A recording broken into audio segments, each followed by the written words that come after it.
Now, I wanted to talk about a pretty horrific story. This is a mass shooting incident. I'm going to cover what we know. YouTube is going to probably be mad at me. So do me a favor, just hit the subscribe button. You can always check below too for combat vet news. This is my premium site where you can support me, keep me independent, and allow me to cover these kind of controversial stories. But I wanted to cover it because, well, it's important, right?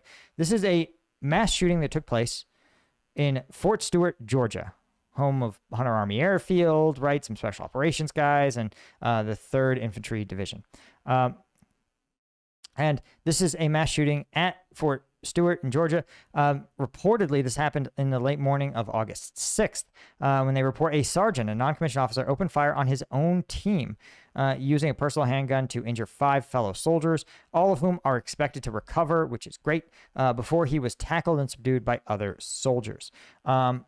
Of course, the Secretary of the Army presenting medals to the soldiers who stopped this suspect and provided care to those injured. Really, really valuable stuff. Right.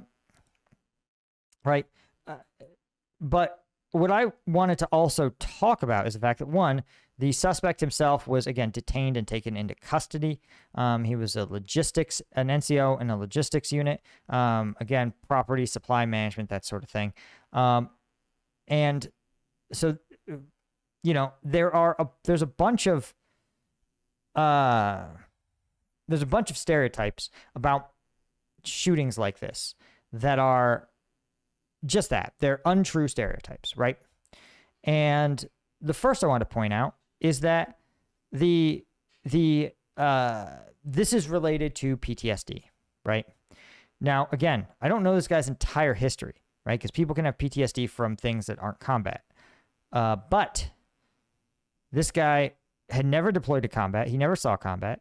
You know, he had a DUI, but this was back in May. He had a DUI 3 months ago. So not exactly a brand new event, right, in his life. And the suspect here was, you know, again, someone who really, most people say, didn't have any like major mental health issues. There was, you know, his own father said he hadn't noticed anything unusual about his son's behavior, didn't know what could have led to the violent attack. Again, the son had been trying to transfer, he claimed Fort Stewart was racist, but, you know, this is that's a pretty low bar. Again, this is somebody who has had very few disciplinary problems in his unit. And it's really, again, another aspect that I want to mention is that there is a mental picture that oftentimes, especially like the left-leaning media, paints about who a mass shooting suspect is. And the data does not reflect this. It is not reflective of reality. And the reality is that many of the people that perpetrate this, overwhelmingly, it's like 96% male.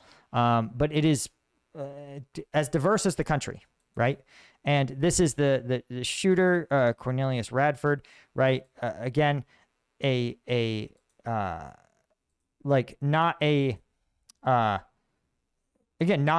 exactly the stereotype of a early 20s loner, creepy white dude, right, with an AR-15. And be careful when you hear these kind of stereotypes being rolled out, because again, what it does is it creates a world in which bad policies, in which people act like the threats look different than they are. And I'd be very curious to know more as we learn more about this. But I think the thing that we should most important is that all the soldiers are expected to recover, thanks to the heroic actions of their fellow soldiers who tackled the shooter, right? And let's acknowledge for a second the heroism of the fact that a dude with a gun was shooting people, and a bunch of unarmed soldiers, no body armor, no nothing, jumped on top of the dude and took him out. 5 fucking dudes. That's some heroic shit. And by the way, worth noting, this was not an infantry unit. These were logistics guys. These were like supply dudes, supply clerks, who just stepped up in the moment, could have run. Nobody would have judged the people that ran. But these guys literally stepped up and protected their fellow soldiers. And so I point this out because it also is another stereotype that I think is even more important to address. which is the stereotype of this generation's weak, these soldiers are woke and dumb. But like when the chips are down, when the chips are really, really down, I thought the soldiers were weak and woke. I thought they were cowards. I thought they'd been made soft by basic training and TikTok and stuff. But lo and behold, when the shooting started, a bunch of dudes with no combat experience, right? Bunch of supply clerks, no armor, just bum rush the dude. Wild.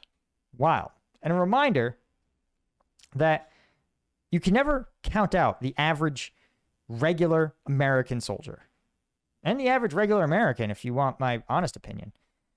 You know, like there's a lot of people that confuse the fact that we got a lot of like personal comforts in today's world with the fact that the average person is has been made weak by them.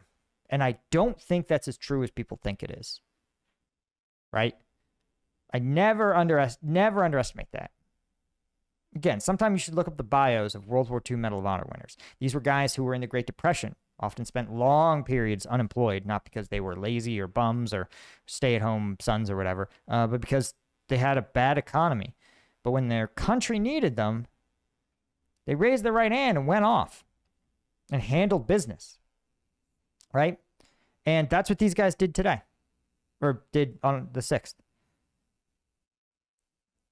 And that is really, really like that's what it means. That's the army that we have in the United States protecting us.